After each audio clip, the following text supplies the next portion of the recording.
Olá, passando aqui para mais esse vídeo semanal. Quero cumprimentar todas vocês que são mulheres de fé e sabedoria, que têm me acompanhado aqui nesse canal. Bom, estamos no mês de maio, finalizando já esse mês, mas estamos vivendo esse aprendizado com Santa Teresa de Ávila nessa jornada de aprofundamento e cura, com as 6 grandes mulheres da fé católica. E no nosso clube de leitura, nós estamos refletindo com este livro dela, né? Que é o Castelo Interior ou Moradas. Bom, no último vídeo nós conversamos sobre a necessidade de entrar no castelo, né? Eu falei um pouco sobre como é esse castelo, como que ela imagina esse castelo, que é essa metáfora, né? De como é o nosso interior, a nossa alma, onde Deus habita em nós, onde Deus se conecta profundamente conosco, né? E que no centro desse castelo é onde Deus se conecta conosco profundamente, e aos arredores são as moradas que eu estou fora e vou entrar nesse castelo e vou caminhando nessas moradas, avançando, né, nesse crescimento espiritual, nessa intimidade com Deus, nessa vida de virtude, né, e nesse abandono à vontade de Deus, né, e aquilo que Deus quer transformar a minha vida, tá? Bom, então no vídeo de hoje, quero refletir sobre uma segunda coisa que ela fala e que para nós, né, principalmente que estamos iniciantes na fé, né, que muitas vezes ainda não nos reconhecemos dentro desse castelo, ou ainda estamos na primeira, nas segundas moradas, estamos, né, lutando para poder vencer as distrações, vencer o cansaço, vencer, né, tudo aquilo que nos impede de crescer mesmo espiritualmente. Bom, ela vai falar de uma coisa importante, que é a dignidade e a formosura da nossa alma. E aí, gente, nós temos que pensar isso muito seriamente, né? Se Deus habita em nós, Ele nos fez imagem e semelhança dele, isso tem uma consequência na nossa vida.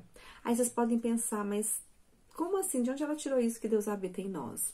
No evangelho, por exemplo, que foi domingo passado, na carta de São João, João 14, Jesus fala assim: digo-vos que, se me amares e seguires as minhas palavras, eu e meu Pai viremos e faremos morada em vós.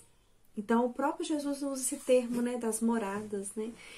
Ele, o Pai, vem e habita em nós. E aí, nessa habitação, né, nós então vamos sendo transformados. Mas aí vem aquela pergunta, tá?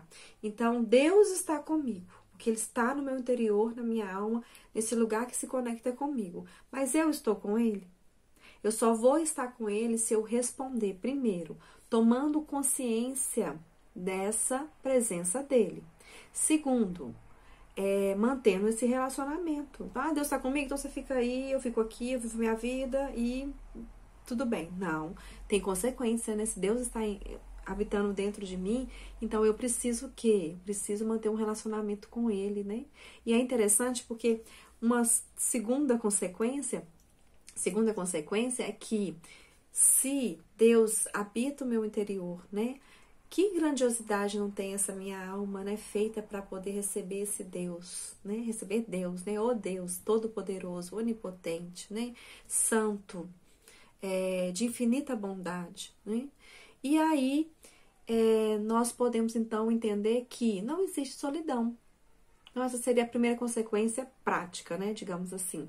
Não existe solidão, né? Por mais que muitas vezes o nosso sentimento é de solidão, é de abandono, né? Então não existe. Por quê? Porque se Deus está comigo, eu nunca estou sozinho. E também tem uma segunda consequência prática. Se Deus habita em mim e Ele habita no ser humano, né? Então, Deus está também no meu irmão, né? Deus está também no outro. Então, muitas vezes quando, né, eu machuco o outro, faço mal ao outro, Deus está nele. Eu estou também violando essa verdade, né? Que digamos assim, atrapalhando, maltratando, ferindo alguém que também é templo, né? Sacrário do Espírito Santo, templo do Espírito Santo, né? Da presença de Deus. Bom, então não existe solidão. nós temos que reconhecer que no outro Deus também habita, mas é muito importante nós pensarmos o quê? Que nós estamos realmente vivendo esse relacionamento com Deus, que é aonde, né, Santa Teresa chama atenção, ela fala, se não tivermos relacionamento com Deus, a gente nem entra no castelo. Nós vamos ficar só na cerca, né, cuidando da cerca, que é o corpo, né, e das coisas materiais que acontecem aqui com a gente. Para entrar no castelo, primeira coisa, a oração meditada. Nós temos que, então, nos colocar na presença de Deus e conversar com Ele. Estabelecer, então, um diálogo, onde eu me apresento a Ele. Ah, mas Deus é Deus, sabe todas as coisas. Mas Ele é um Deus, né? Educado, delicado, ao ponto de que Ele espera que a gente faça a nossa mínima parte, né? Mesmo com a ajuda dEle, que é o se colocar na presença, que é o falar, que é o ser sincero, né? Que é o pedir, né? Então, se coloca na presença dEle e reconhece quem Ele é, a presença de quem Ele é. Nós não estamos na presença de um grande chefe de Estado. Se eu estivesse na presença de um grande chefe de Estado, como que eu agiria? Nós não estamos na presença de um artista famosíssimo. Se eu estivesse na presença de um artista famosíssimo, como que eu agiria? Nós estamos na presença de alguém que é infinitamente, né, muitas vezes, maior do que todas essas posições. É um Deus, é o nosso Deus, né? É o nosso Senhor, que é onipotente, onipresente, que é a sabedoria em pessoa, o amor em pessoa, né? E que quis nos fazer assim, né? Deus nos fez, então, esse espaço que é, né, esse corpo que é matéria, onde abriga a alma, né, o espírito. Ele fez os anjos, as outras criaturas, né, os anjos apenas espírito. Ele fez as outras criaturas apenas corpo. E nós somos essa junção, né? Então, gente, vamos refletir sobre esse amor que Deus tem para conosco, de querer ficar conosco, ficar em nós, ao ponto de que a todo tempo Ele está atento a nos ouvir, né? A nos acolher, né? E a nos ensinar. Por quê? Porque se essa oração é uma oração de diálogo, né? Eu preciso que eu consiga ir compreendendo também a sua voz, para que eu vá também deixando Ele falar e vá sendo orientada por Ele. Inclusive na palavra diz, né? Que eu citei há pouco, para saber se a gente ama a Deus. Então o critério é se a gente segue, se a gente obedece, se a gente guarda as suas palavras, né? E aí a gente vai pensar, o que é guardar as palavras? Guardar as palavras é o quê? É guardar seus ensinamentos, seus conselhos, né? E Santa Teresa também vai falar disso, né? Então nós temos essa alma, que é esse lugar fantástico, né? Ela fala que é o paraíso, onde Deus habita em nós. E Ele vai, o quê? Ele vai então se conectar a nós, né?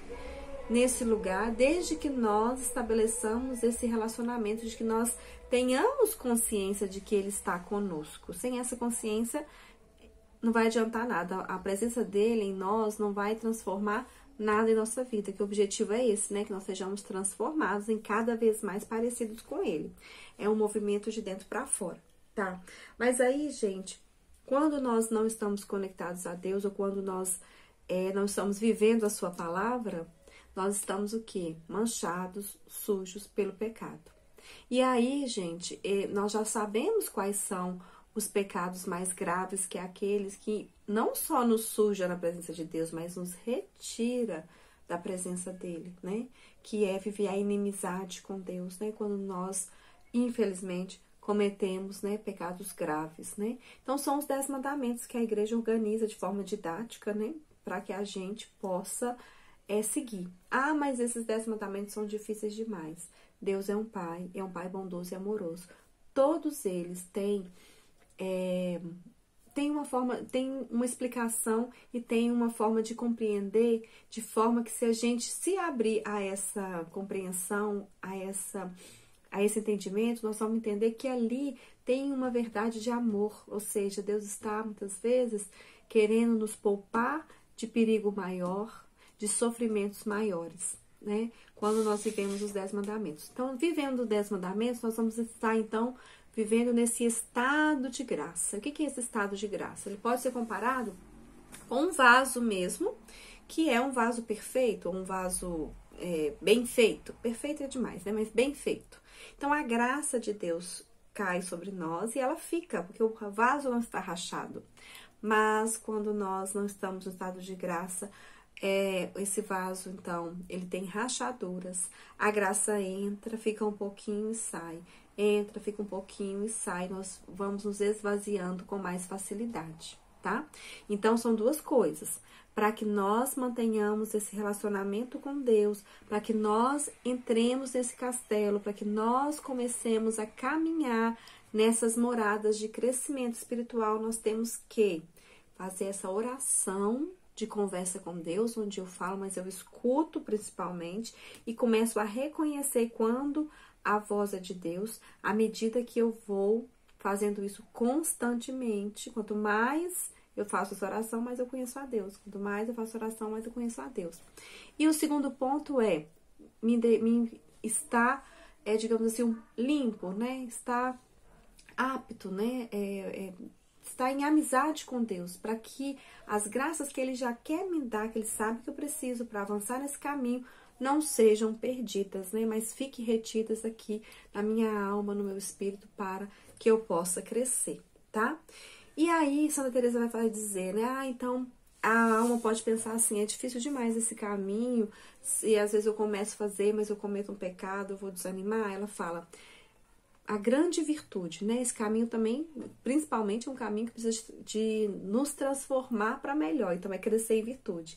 Mas ela fala, a primeira virtude, a grande virtude, que já tem que começar a ser cultivada por essa pessoa que deseja, né, começar andar por essas moradas e mais, né, e avançar, e nunca pode largar ela, mesmo que já esteja na terceira, na quarta, na quinta morada, é a virtude da humildade. Porque é a virtude da humildade que me ensina e me ajuda a cair e levantar. Quantas vezes, né, nós desesperamos perante o pecado grave. Porque tantas vezes a gente, né, se envergonha tanto de estar cometendo ele, né, e não conseguir se livrar, que a gente pensa, não é pra mim. Eu acho que eu não vou continuar. Isso é uma falta de humildade. Por quê?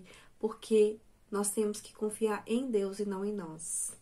Sabendo já que nós somos sim essa matéria fraca, mas nós temos um Deus que habita em nós. E quando nós deixamos Ele agir, Ele pode nos fortalecer e nos ajudar, né? Claro que a gente tem que fazer o nosso 1%, que é lutar. Caiu, levanta. Caiu, levanta. E não desanimar, né? Porque desanimar também é uma falta de humildade. Por que eu vou desanimar se eu sei, humildemente, o nada que eu sou, né? A fraqueza que eu tenho, né, em mim, por causa, inclusive, né, desse pecado original que causou essa desordem, né, nas minhas potências, no meu corpo, na minha capacidade de gerenciar e de viver as virtudes, né? Então, gente, é isso. Para encerrar, a palavra é isso. É humildade. Nós precisamos pedir a Deus que nos ajude a ter humildade para poder ouvir algo que Ele quer fazer por nós, que nós às vezes não concordamos ou não queremos, e ter humildade de reconhecer se é a vontade de Deus, então eu quero, por mais que doa agora, por mais que seja difícil. Ter humildade para reconhecer que se eu cair, eu só não devo ficar caído, eu devo levantar e pedir cada vez mais a graça de Deus, né, dele próprio, para não ofendê-los, para não ficarmos na inimizade com Ele, tá? Então é isso, gente. Vamos focar então nesses 3 pilares, né? Que é essa oração meditada, porque é nesse relacionamento que Deus vai me revelando as coisas que eu preciso mudar. É nesse relacionamento que eu vou reconhecendo mais a voz de Deus e precisa de constância, né? Depois, permanecer nesse estado de graça, cultivando o terceiro ponto, que é a humildade. Sem a humildade, nós então vamos correr muito risco de errar, porque nós vamos achar que depende da gente. E aí, quando nós falharmos, que a gente vai falhar porque nós somos falhos, né? A gente corre o risco de desanimar e ficar só na porta do castelo, só na entrada, só olhando por esse castelo e imaginando quão lindo deve ser lá dentro, tá? Então é isso. Que Deus continue enviando o Teu Espírito Santo sobre nossas mentes, nosso coração, nossa alma e nos ajudando e nos atraindo para que cada vez mais nós tenhamos esse desejo, né? Essa convicção de que estar na presença dele, de que reconhecer a companhia dele em nossa vida é realmente o melhor para nós, tá? Que Deus nos abençoe, paz e bênção.